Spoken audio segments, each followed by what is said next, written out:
Ô đoạn trong đây êm nè, nấm nhiều loại nấm ghê luôn nè cả nhà.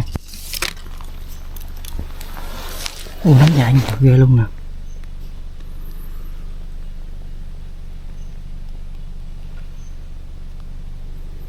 Wow chừng.